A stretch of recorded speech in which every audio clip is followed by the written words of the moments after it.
Hello, what's up, guys? And welcome to another video of this YouTube channel. Today, in this video, I will teach you how to code looping in Python.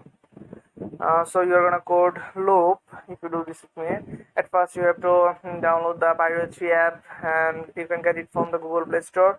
And you will have to do it. You can do it into a mobile phone. Next, open the Pyro3 app, and next.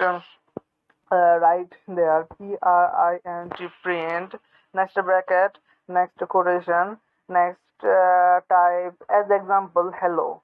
Next, from here you have to erase the bracket. Next, put a star. Next, we can write 100.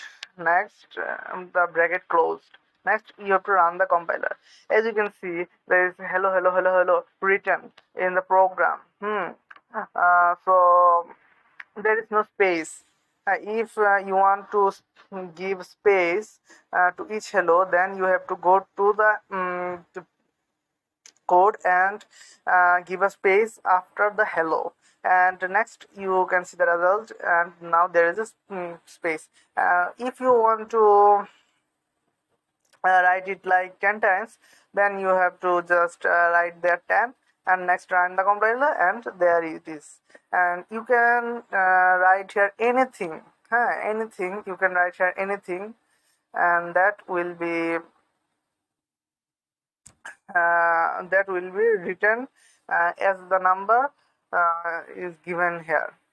Like if I take 1000 and write here hello. Next, you can see, as you can see, this is a big program finished. The big program is finished. So this is called loop in Python.